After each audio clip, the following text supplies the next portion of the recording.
Hello दोस्तों, कैसे हैं आप? आप सभी को पता ही होगा कि अलग-अलग ज़िलों से सरकार द्वारा रिक्तियाँ मंगाई जा रही हैं शिक्षक पद के लिए और जितनी भी रिक्तियाँ प्राप्त हो जाएँगी, उसके बाद फिर जनवरी तक हो सकता है नोटिफ़िकेशन आ भी जाए टीआरई 4 का। और टीआरई 4 का जो भी नोटिफ़िकेशन आना होगा वो व स्टेट जो अभी हाल-फिलहाल में एग्ज़ाम लिया गया था, उसका रिज़ल्ट आने के बाद ही आएगा। ये इसके बारे में आप सभी अवेयर होंगे।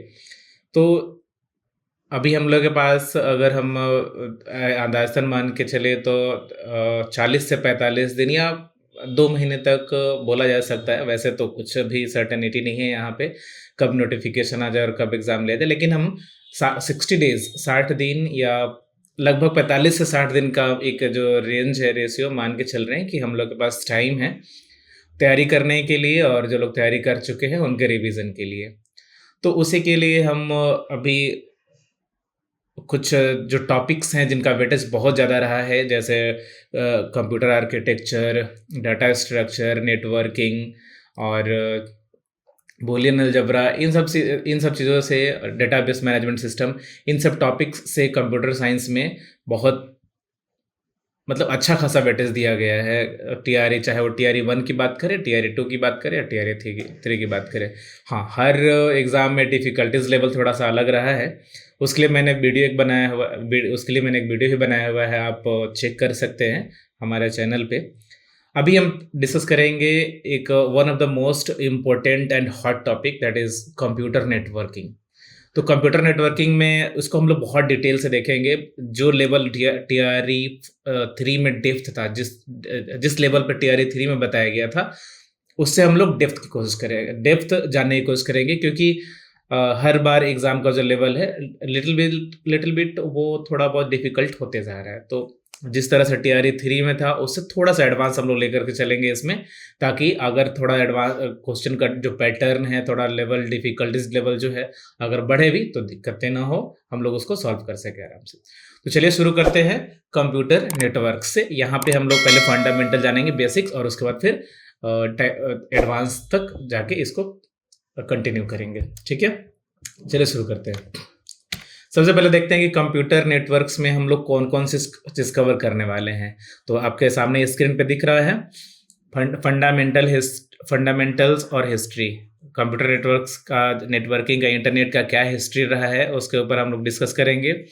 और फिर नेटवर्किंग मॉडल्स क्या-क्या होते हैं, जैसे ओएसआई है अब और एक टीसीपी/आईपी है। तो इसके और इसके प्रोटोकॉल्स के बारे में डिटेल्स हम लोग यहाँ डिस्कस करेंगे। जो नेटवर्क्स होते हैं उनको क्लासिफिकेशन किस-किस लेवल से किया जाता है। एक तो बाय स्केल किया जाता है, लैन है, मैन है और भी वैन कैन बहुत सारे हैं, टोपोलॉजीज़ हैं। और नेटवर्क बाय ट्रांसमिशन जो मीडिया होता है, किस तरह का ट्रांसमिशन होता है, किस अलग-अलग मीडिया से अलग-अलग तरह का ट्रांसमिशन होता है, डिवाइसेज़ अलग-अलग काम करती हैं, तो उसके बारे में हम लोग डिटेल से चर्चा करेंगे। इसमें simplex, half duplex, full duplex होता है। बाय आर्किटेक्चर का नेटवर्क का क्या-क्या आर्किटेक्चर होता है, उसके ऊपर भी हम लोग डिस्कस करेंगे। नेटवर्क डिवाइसेज़ और मीडिया से भी काफ़ी सारे सवाल पूछे गए हैं, तो इस पे भी हम लोग डिटेल डिस्कस करेंगे।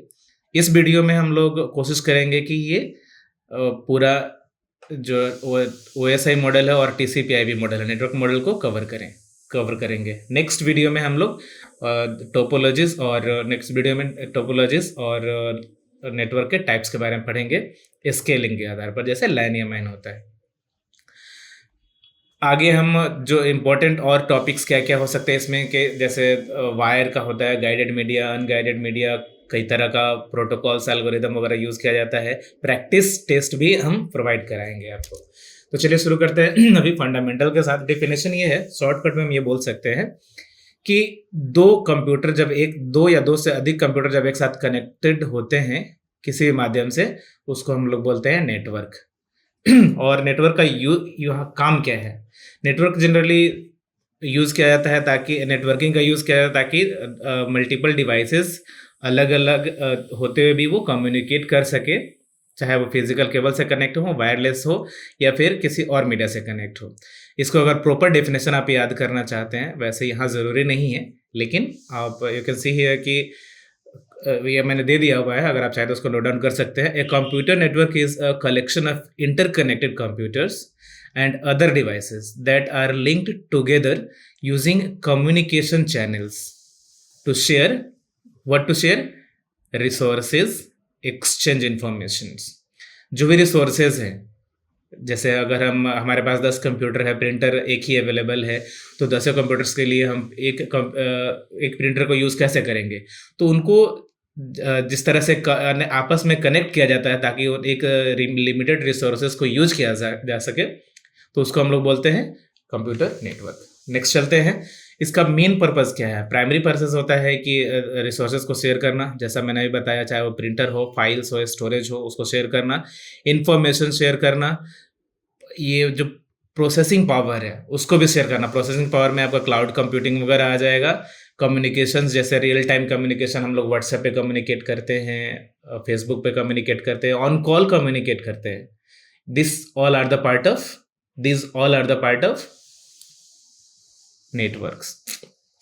इसका की कंपोनेंट क्या क्या होता है? डिवाइसेस होते हैं, जैसे कंपोनेंट इन द सेंस कि इसमें नेटवर्क में क्या क्या होता है। कंप्यूटर्स होते हैं, फ़ोन्स होते हैं, सर्वर्स होते हैं, लिंक्स जो आपस में इन लोगों को लिंकिंग प्रोवाइड कराता है, और वो है केबल्स, चाहे वाईफाई या सेटेलाइट के माध्यम से भी।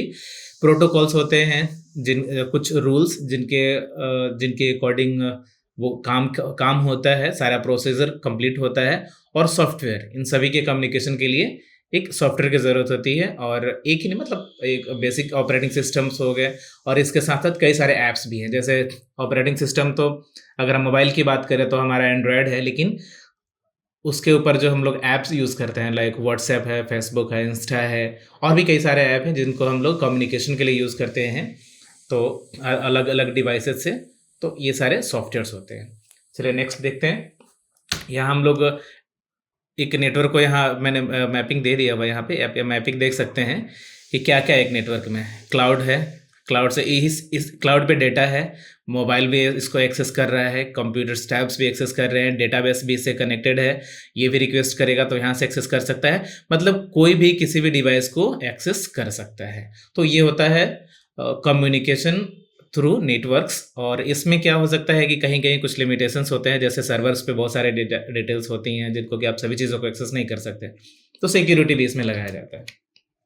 ठीक है, अब हिस्ट्री देख लेते हैं एक नज़र में कि कंप्यूटर नेटवर्क्स का हिस्ट्री क्या रहा टाइम टू टाइम।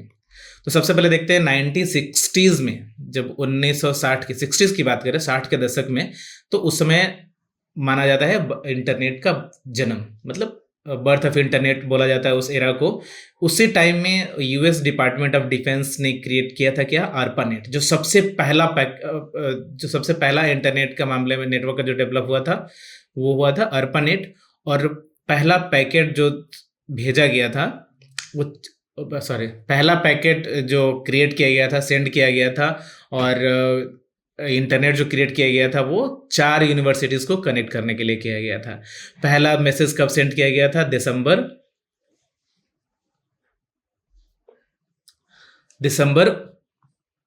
1969 में, दिसंबर 1969 में ये पहला मैसेज सेंड किया गया था using internet, you can say using network. तो और इसी को माना जाता है क्या, development, या you can say creation of ARPANET is assumed to be the foundation of modern internet. Okay, next 1970 में अर्ली नेटवर्किंग स्टैंडर्ड्स स्टार्ट हुआ, जैसे TCP/IP का डेवलपमेंट 1973 में हुआ था। इथरनेट का जो डेवलपमेंट किया गया था वो बॉब मेटाकॉफ द्वारा किया गया था, और ये 1973 में किया गया था। 1973 से ये बन गया था, लेकिन इसको स्टैंडर्डाइजेशन जो हुआ बाद में मिला, उसके हम चर्चा बाद में करेंगे। ये लोकल नेटवर्क स्टैंडर्ड था, और ईमेल, चूँकि नेटवर्किंग जो पहला किया गया, सबसे पहले कम्युनिकेशन के लिए किया गया, मैसेज पास करने के लिए, एक दूसरे से मैसेज इन्फॉर्मेशन शेयर करने के लिए। और उस टाइम में at that point of time, उस दशक में, ये जो ईमेल जो ऐप था वो फर्स्ट किलर एप्लीकेशन हो गया। 1980s में पर्सनल कंप्यूटर जो आ गया, IBM के द्वारा लॉन्च किया गया 80 के दशक में, 1981 के आसपास में ये लॉन्च किया गया था। और उसी टाइम TCP/IP क्या हो गया, एक स्टैंडर्ड इसको मिल गया आईएसओ से, स्टैंडर्डाइजेशन इसका हो गया।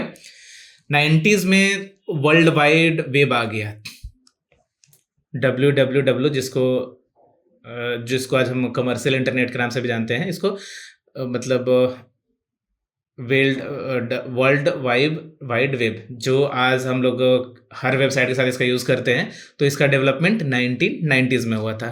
किसने बनाया था ये इम्पोर्टेंट है, हालांकि अभी तक पूछा नहीं गया लेकिन पूछा जा सकता है, तो you can memorise it properly. Tim Berners Lee, इन्होंने HTTP का इन्वेंट किया था और HTML का 1989 से 1991 में, और www becomes public कब, 1991 में। ISP and dial up internet boom हुआ 90 के दशक में ही, और बिजनेसेस जो है वो क्या होगा, ऑनलाइन जाना शुरू हो गया। ठीक है, 2000 में ब्रॉडबैंड का टाइम आया और मोबाइल एरा शुरू हुआ। Broadband internet connection just like fibre, cable, DSL, ये सभी के लिए सामान्य हो गए, कॉमनली सभी लोग यूज करने लगे। वाईफाई स्टैंडर्ड 802.11 था, और ये जो वाईफाई स्टैंडर्ड 802.11 आया, एक क्रांतिकारी था इंटरनेट के दुनिया में। मतलब मोबाइल फ़ोन्स हो या फिर बहुत सारे चीज़ें हो जो वाईफाई के माध्यम से एक दूसरे से कनेक्ट होने लगे, और क्लाउड कंप्यूटिंग भी उसी समय, मतलब क्लाउड कंप्यूटर का भी आगाज़ हुआ 20s के दशक, मतलब 2000 के दशक में। ठीक है, 2010 और 2020 में IoT, और अभी आप सभी को पता है कि 2010 और इसके ऑनवर्ड्स अभी 5G चल रहा है, AI भी ज़ोरों शोरों से चल रहा है, तो इसके बारे में भी हम लोग बाद में डिस्कस करेंगे, जब इसके टॉपिक बारे में स्पेशल डिस्कस करेंगे। नेक्स्ट देखते हैं, why do networks matter, real world examples. Real world examples में देख सकते हैं कि नेटवर्क हमारे लिए ज़रूरी क्या है, क्यों है, देख लीजिए। बिजनेस और काम के लिए, अगर हम किसी को डॉक्यूमेंट शेयर करना चाह रहे हैं, तो जो भी क्लाउड कोलैबोरेशन है उसका टूल यूज़ करना चाहे, तो वीडियो कॉन्फ्रेंसिंग है, रिमोट वर्क इंफ्रास्ट्रक्चर है, या एंटरप्राइज रिसोर्सेज शेयरिंग है। हेल्थ केयर में भी बहुत सारी चीज़ों का यूज़ किया जा रहा है, जैसे hospital record sharing, telemedicine and remote diagnosis भी आजकल हो रहा है। रियल टाइम पेशेंट मॉनिटरिंग, अगर कोई पेशेंट हॉस्पिटलाइज्ड है और 24 घंटे वहाँ डॉक्टर नहीं रह सकते, तो ऐसे कंडीशन में रियल टाइम वो मॉनिटरिंग ऑनलाइन भी पॉसिबल हो पाया है। इमरजेंसी रिस्पॉन्स सिस्टम बहुत डेवलपमेंट हुआ है उस फील्ड में। मेडिकल डिवाइसेस भी बहुत सारे आए हैं जो नेटवर्क में मतलब बहुत सारे मेडिकल डिवाइसेस का भी अपना एक नेटवर्क है बना हुआ है। सोशल मीडिया और कम्युनिकेशंस की बात करें तो ये बहुत सारे आप अपने मोबाइल फ़ोन में भी देख रहे होंगे, कई सारी चीज़ें कंटिन्यू चल रही हैं। ई-कॉमर्स एंड बैंकिंग में भी नेटवर्क्स का बहुत बड़ा रोल रहा है, हम लोग और बहुत बड़ा रोल उसका बढ़ते जा रहा है। देख सकते हैं ऑनलाइन शॉपिंग प्लेटफॉर्म है, secure banking, payment processing, supply chain, crypto currency, ये सारे नेटवर्क्स के पार्ट हैं। गवर्नमेंट और सिक्योरिटी में भी इसका यूज़ किया जाता है। और अपकमिंग टेक्नोलॉजी, इमरजेंसी टेक्नोलॉजी जो अभी और आगे आ रहे हैं, लाइक इंटरनेट ऑफ थिंग्स, इन सब चीज़ों के बारे में हम बहुत डिटेल से चर्चा करेंगे आगे। ठीक है, कंटिन्यू करते हैं। अब बारी आती है नेटवर्क मॉडल्स की। यहाँ तक अगर आप लोगों में से किसी को किसी तरह का कोई प्रॉब्लम हो, हालांकि this is a kind of training for me, I am not that much experience कि हम इस तरह से आपको सब चीज़ प्रॉपर बता सके, लेकिन I am trying my best to make you guys understand properly. तो अभी यहाँ तक अगर किसी तरह का समझने में कोई प्रॉब्लम हो तो यू कैन आस्क और comment in the comment section, and जो भी कमेंट होगा किसी भी तरह का तो मेरे लिए पॉसिबल ही अगर होगी तो मैं कमेंट में जवाब दे दूंगा। अदरवाइज उसके लिए अगर ऐसा कुछ टॉपिक्स रहा जो कि जिस डिटेल में समझाने की ज़रूरत है तो हम अलग से उसका वीडियो बना देंगे। नेक्स्ट देखते हैं कंप्यूटर का नेटवर्किंग मॉडल्स। तो सबसे पहले बात सवाल दिमाग में ये आता है कि मॉडल्स होता क्या है नेटवर्किंग मॉडल। तो डेफिनेशन इसका ये है कि ये कॉन्सेप्चुअल फ्रेमवर्क दैट डिस्क्राइब्स, ऐसा एक कॉन्सेप्चुअल फ्रेमवर्क जो डिस्क्राइब करता है क्या, how network system communicate and operate. Network में जो सिस्टम्स हैं वो कैसे एक दूसरे से कम्युनिकेट करते हैं, कैसे ऑपरेट होते हैं, उसका जो कॉन्सेप्चुअल फ्रेमवर्क है that is called networking model. Fine. Purpose, इसका पर्पस ये था कि पर्पस क्या है इसका कि standardise communication protocols and enables interoperability between devices and systems। पर्पस इसका ये था कि दो या अधिक डिवाइसेस को आपस में इंटरऑपरेट किया जा सके, एक दूसरे से कम्युनिकेट करवाया जा सके। बेनिफिट्स बहुत सारे चीज़ें जो हमने अभी डिस्कस किया है, इसके जो अभी हमने जस्ट डिस्कस किया कि इसका यूज़ क्या है। A lot of benefits are there, like simplifies complexity।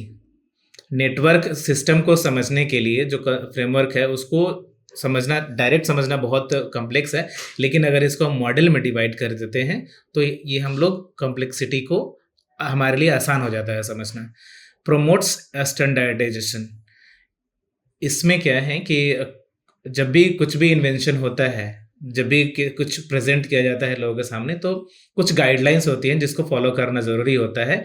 तो उस गाइडलाइन में इसको फिट कैसे किया जाता है स्टैंडर्डाइजेशन के लिए, तो ये उसके लिए हमको फैसिलिटी देता है कि हम उस गाइडलाइंस के अंदर खुद इसको स्टैंडर्डाइजेशन के लिए इसको किया जा सके, प्रॉपर मतलब समझाया जा सके।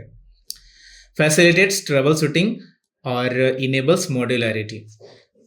अगर किसी नेटवर्क में कोई प्रॉब्लम आ रहा है, किसी तरह की कोई दिक्कतें आ रही हैं, तो इस जो फ्रेमवर्क है, जो मॉडल्स हैं, इस मॉडल के थ्रू ये अंदाज़ा लगाया जा सकता है, ये बताया जा सकता है, ये तुरंत चेक किया जा सकता है कि किस सेक्शन में कहाँ प्रॉब्लम आ रहा है। अगर एक नेटवर्क है, कम्युनिकेटेड है, तो उसमें हमारे पीसीज भी हैं, प्रिंटर्स भी है, नेटवर्क केबल्स भी है, बहुत सारे डिवाइसेस हैं, बहुत सारे डिवाइसेस अलग अलग फेज में अलग अलग लेयर पे काम कर रहे हैं। तो ये जो है ये नेटवर्क मॉडल से ही हमको पता चलता है कि मतलब किस चीज़ का प्रॉब्लम है और कहाँ पे ये प्रॉब्लम होगा, आइडेंटिफाई कर पाते हैं। नेटवर्किंग मॉडल टाइप्स कौन कौन होते हैं? इसमें दो टाइप होते हैं, दो रेफरेंस मॉडल्स, दो होते हैं। पहला एक OSI और दूसरा TCP/IP। OSI जो है वो कॉन्सेप्चुअल है, कॉन्सेप्चुअल फ्रेमवर्क है, और for network design and implementation OS and importance क्या है इसका? Foundation for understanding network architecture, protocol design and data flow. इसका इम्पोर्टेंस ये है कि हम समझ पाते हैं कि जो नेटवर्क का आर्किटेक्चर है उसका फाउंडेशन क्या है, बेस क्या है, प्रोटोकॉल कहाँ पे किस तरह से काम कर रहे हैं, उसका क्या डिज़ाइन है, उसका क्या ढांचा है, किस तरह से वो काम कर रहा है, और डाटा फ्लो किस तरह से हो रहा है। तो इन सारे चीज़ों को हम समझ पाते हैं नेटवर्किंग मॉडल के माध्यम से। शुरू करते हैं हम OSI मॉडल से। पहले हम OSI मॉडल पढ़ेंगे, फिर बाद में TCP/IP मॉडल पढ़ेंगे। OSI मॉडल में हम सबसे पहले एप्लीकेशन लेयर की बात करेंगे, टॉप टू बॉटम जाएंगे, ठीक है। तो पहले ये देख लेते हैं कि OSI मॉडल होता क्या है।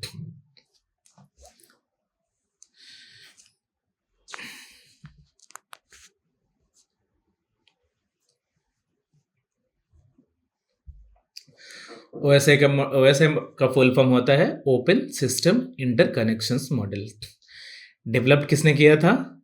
ISO मतलब international organisation for standardisation in 1984। Number of layers कितने होते हैं इसमें? 7। पर्पस क्या है? Provide a standardised framework for understanding how data flows through networks. इसका पर्पस है कि हमको एक प्रॉपर फ्रेमवर्क प्रोवाइड कराता है, क्या समझने के लिए कि हम देख सके, मतलब समझ सके चीज़ों को कि किस तरह से डेटा फ्लो हो रहा है नेटवर्क में। नेचर क्या है, ये थियोरेटिकल होता है, रेफरेंस मॉडल है, थियोरेटिकल है, ये प्रैक्टिकली पॉसिबल नहीं है। प्रैक्टिकली कौन इम्प्लीमेंटेशन होता है, टीसीपी आईपी। टीसीपी आईपी जो है, this is only practically possible. OSI model is not practically possible. What is it meant for? This is meant only for the getting a standardization from ISO. Get it? Mnemonic, इसको अगर याद करना चाहे तो इसके लिए निमोनिक है, please do not throw sauce pizza away. P4, हम इस पर नेक्स्ट स्लाइड पे डिस्कस कर लेते हैं, इसका फुल फॉर्म क्या होगा, हाँ कैसे इसको याद कर सकते हैं। अप्रोच क्या है, ये अप्रोच इसका यूज करता है, ये टॉप डाउन मॉडल, ठीक है। ये starts from application layer. Next देखते हैं, इसको याद रखने के लिए जिसके हम बात कर रहे हैं, 7 लेयर्स को याद रखने के लिए, और यहाँ 2 क्या बोलते हैं इसको, निमोनिक, 2 निमोनिक दिए गए हैं। पहला, please do not take sales person advice, पहला ट्रिक है। P4 physical layer, D4 data link layer, N for network layer, T for transport layer, S for session layer, P4 presentation layer और A for application layer. In the same way you can keep in your mind, आप चाहे तो ये या फिर ये, अपनी सहूलियत के हिसाब से दोनों में से जो चाहे उसको याद कर सकते हैं। Please do not throw sauce pizza away. Whatever is easable, whatever is easable for memorable or easy for you, you can continue with that. Fine. हाँ, ये अगर आप चाहें तो ये क्लासेस फ्री में अवेलेबल है हमारे ऐप पे भी। ये नोट्स अभी जो जहाँ PDF, इसका जो नोट्स हम जिस नोट से बता रहे हैं, ये PDF भी आपको वहाँ अवेलेबल हो जाएगा। उसके लिए हमारा ऐप डाउनलोड करना पड़ेगा आपको। ऐप डाउनलोड करने के लिए आप डायरेक्ट प्ले स्टोर से भी डाउनलोड कर सकते हैं, इजी माइंड से सर्च करके। इजी माइंड्स जो टाइप करेंगे उसमें स्पेस नहीं होगा बीच में, इजी माइंड्स एक साथ रहेगा। दूसरा है इस QR कोड को स्कैन करके भी, इस QR कोड को स्कैन करके भी आप डाउनलोड कर सकते हैं, या फिर ये व्हाट्सएप नंबर दिया हुआ है, इस नंबर पे हाई मैसेज करके आप ऐप डाउनलोड करने का लिंक प्राप्त कर सकते हैं और फिर एक्सेस कर सकते हैं सब चीज़ों को, ठीक है। नेक्स्ट चलते हैं, एप्लीकेशन लेयर।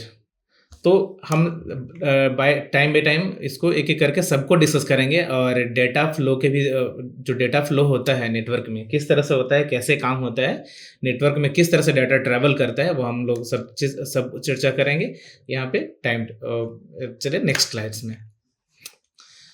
एप्लीकेशन लेयर क्या होता है? एप्लीकेशन लेयर जो होता है एंड यूजर इंटरफेस के सबसे क्लोज होता है। अगर हम कोई मैसेज सेंड कर रहे हैं तो जो हम सॉफ्टवेयर हमारे पास है, चाहे वो व्हाट्सएप है या फिर टेक्स्ट मैसेंजर है या कोई भी ऐप जो हम यूज़ कर रहे हैं नेटवर्क में, वो होता है उसमें हमारा काम करता है एप्लीकेशन लेयर। पोजीशन क्या है इसके सभी लेयर्स में? Top most layer in the OSI model, सबसे ऊपर रहता है। Function provides network services directly to user application and programs. Network service direct provide कराता है किसको? यूजर, जो यूजर्स होते हैं, यूजर एप्लीकेशंस होते हैं लाइक व्हाट्सएप, फेसबुक, व्हाटएवर।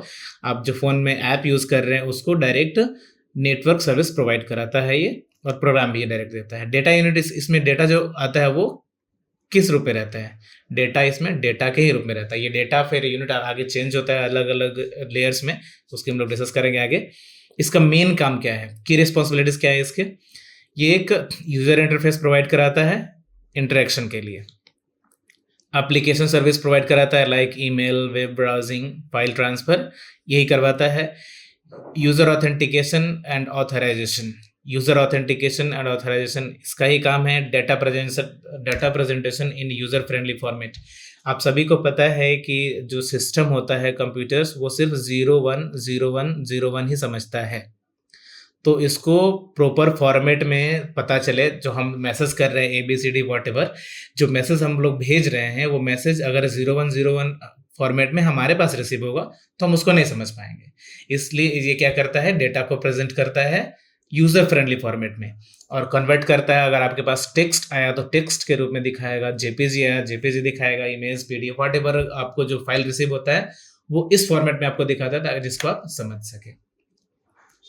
इसमें कौन कौन से प्रोटोकॉल्स यूज होते हैं? एप्लीकेशन लेयर में आपके प्रोटोकॉल्स हैं HTTP, HTTPS, FTP, SMTP, POP3, DNS, telnet, SSH, DHCP, SNMP, IMAP। इन सभी प्रोटोकॉल्स का पर्पस क्या है, इनका पोर्ट नंबर क्या होता है, इसके लिए एक आप जाएंगे, आप जब हमारे ऐप पे डाउनलोड करेंगे ये PDF जहाँ से आपको नोट्स मिलेगा, इस नोट्स में ही वो ऐड कर दिया जाएगा ताकि आप सभी उसको देख सके, याद कर सके। और पिछले बार ये TRE 3 में ये सवाल पूछा गया था कि मेल के लिए कौन सा प्रोटोकॉल रेस्पॉन्सिबल होता है मेल भेजने के लिए, that is SMTP, switch mail transfer protocol.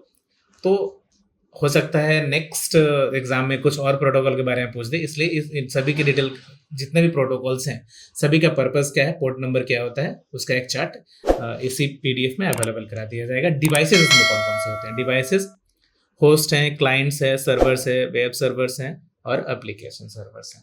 ठीक है, नेक्स्ट चलते हैं layer 6, that is presentation layer. Presentation layer का काम क्या होता है?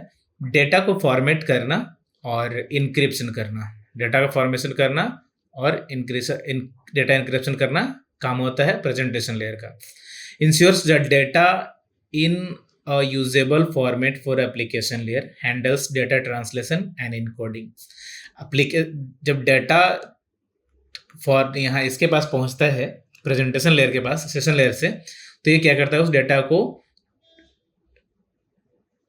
कन्वर्ट करके, जो टेक्स्ट होता है उसको कन्वर्ट करता है बाइनरी फॉर्मेट में। बाइनरी फॉर्मेट में कन्वर्ट करने के बाद इसको मतलब ये एक बार तो इसका काम इनक्रिप्शन और डिक्रिप्शन भी होता है, ट्रांसलेशन भी होता है। तो पहले वो क्या करेगा कि इसको ऐसा समझिए, ये जो 7 लेयर्स हैं रिसीवर एंड पे अलग काम करते हैं और सेंडर एंड पे भी अलग काम करते हैं। In the sense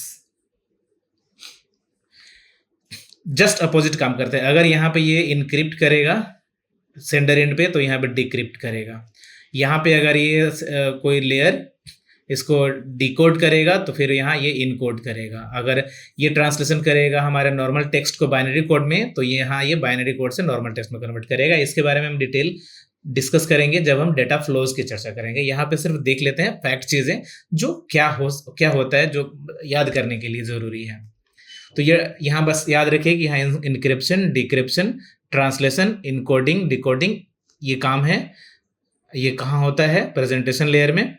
data unit इसका क्या होता है? डेटा की रिस्पॉन्सिबिलिटीज क्या है? जैसे कि मैंने बताया इनक्रिप्शन, डिक्रिप्शन, कंप्रेशन, डिकम्प्रेशन इसका होता है। ट्रांसलेशन भी इसी का काम है। कैरेक्टर इनकोडिंग, डिकोडिंग और इनकोडिंग इसी का काम है।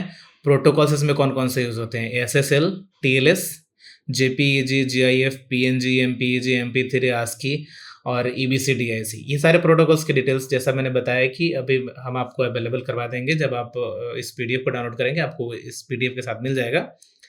डिवाइसेस कौन कौन से इसमें होते हैं? इनक्रिप्शन डिवाइसेस यूज होते हैं, होस्ट यूज होता है इसमें। नेक्स्ट चलते हैं सेशन लेयर। सेशन लेयर में इसका मेन फंक्शन क्या होता है? Manages and maintains communication sessions between 2 applications. ये क्या करता है? सेशन मैनेज करता है। सेशन मैनेज करने के लिए आपको पहले क्या करना पड़ता है? आपको पहले सर्वर को रिक्वेस्ट भेजेंगे, सर्वर आपसे ऑथेंटिकेशन करवाएगा, कुछ डिटेल्स मांगेगा कि हाँ आप अपने बारे में बताइए।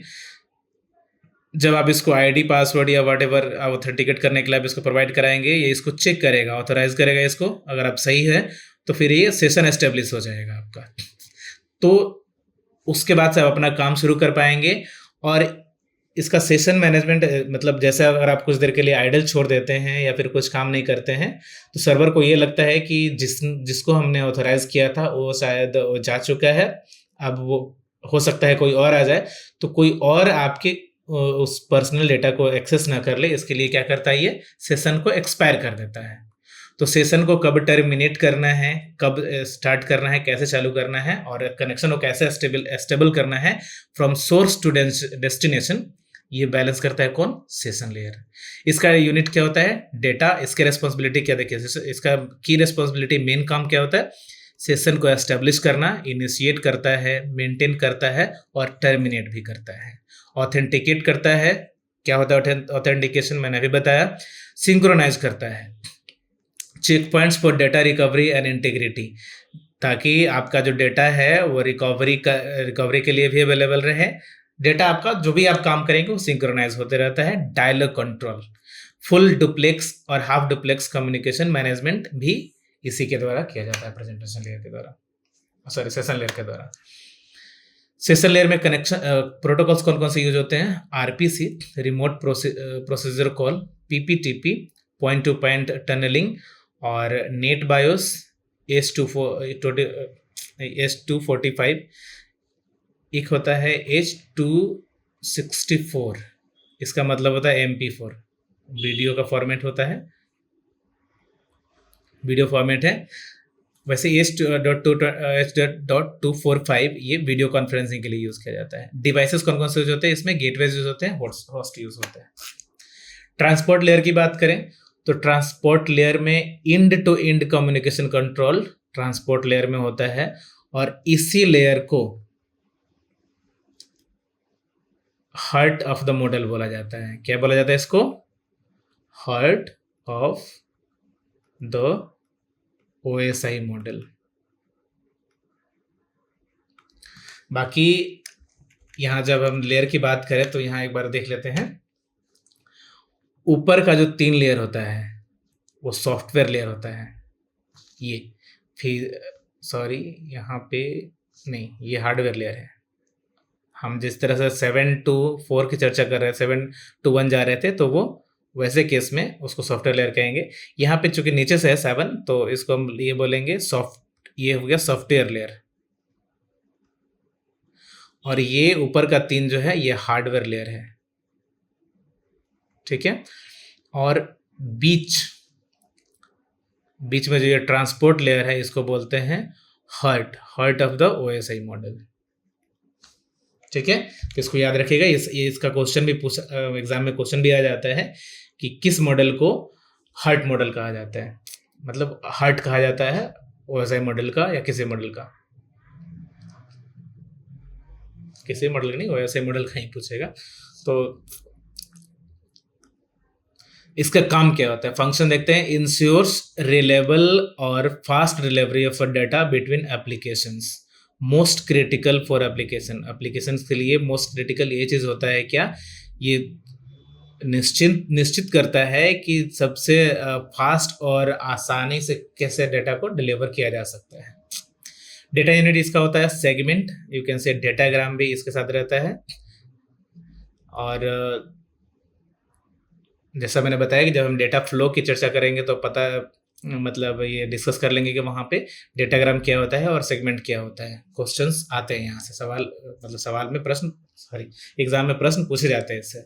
रिस्पॉन्सिबिलिटी क्या होता है?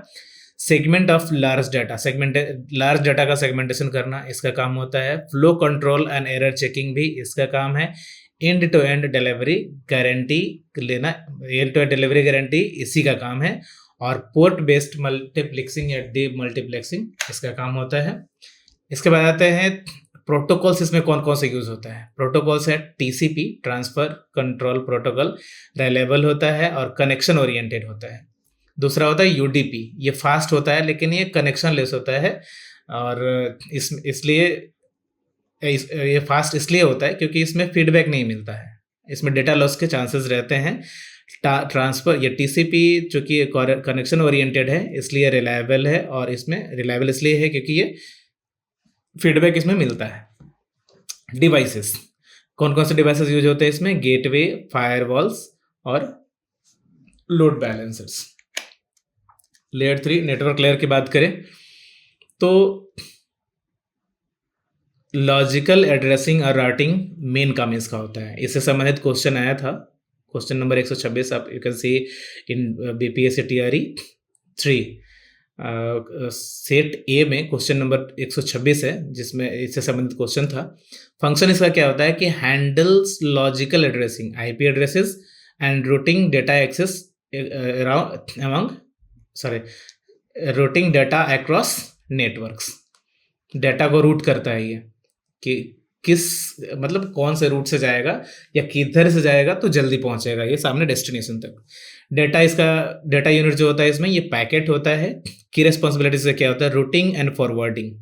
पहले डिटरमाइंस द बेस्ट पाथ, सबसे पहले डिटरमाइन करता है कि बेस्ट पाथ क्या है पैकेट के ट्रांसमिशन के लिए, और उसके लिए वो लॉजिकल आईपी एड्रेसिंग करता है। पाथ को डिटरमाइन करने के साथ साथ उसको सेलेक्ट भी करता है। डिटरमाइन इन द सेंस कि डिटर्मिनेशन और सिलेक्शन में अंतर क्या हुआ। डिटर्मिनेशन इन द सेंस कि आपको वो मतलब देख रहा है कौन सा पाथ सही है, और एक बार देख लेने के बाद वो एक पर्टिकुलर पाथ को सिलेक्ट करता है। नेटवर्क कंजेशन कंट्रोल, नेटवर्क कहाँ पे मतलब जब ये डिटरमाइन किस बेस पे करेगा, यही कंजेशन कहाँ पे है, कहाँ कंजेशन नहीं है, अगर कंजेशन है तो कैसे कंट्रोल कर सकते हैं, किस पाथ को यूज़ करें कि कंजेशन कहीं एक पर्टिकुलर सिंगल पाथ पे नहीं आएगा, ये कंट्रोल करना इसका काम होता है। प्रोटोकॉल्स इसमें यूज़ होते हैं IPv4 IP6 इंटरनेट प्रोटोकॉल इसको बोलते हैं, ICMP internet control messaging protocol,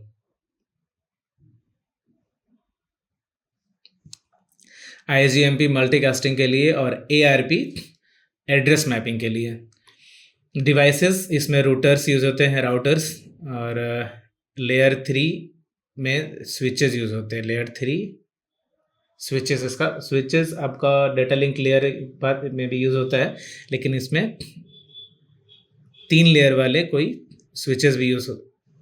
इसको ये कंफ्यूजन क्रिएट कर रहा है, इसको नहीं याद करते हैं। ये सिर्फ राउटर यूज़ करेंगे, और इसका एक डिवाइसेस का अलग से चार्ट भी आपको मिल जाएगा। डियर गाइस, आप यहाँ पे कंटिन्यू कर पाएंगे, मतलब प्रॉपर तरीके का एक डिवाइस यहाँ पे कंफ्यूजन के लिए आ गया। ये इसको कंफ्यूजन करने की ज़रूरत नहीं है। लेयर 3 में नहीं है, लेयर 2 में डेटा लिंक लेयर में स्विच यूज़ होता है।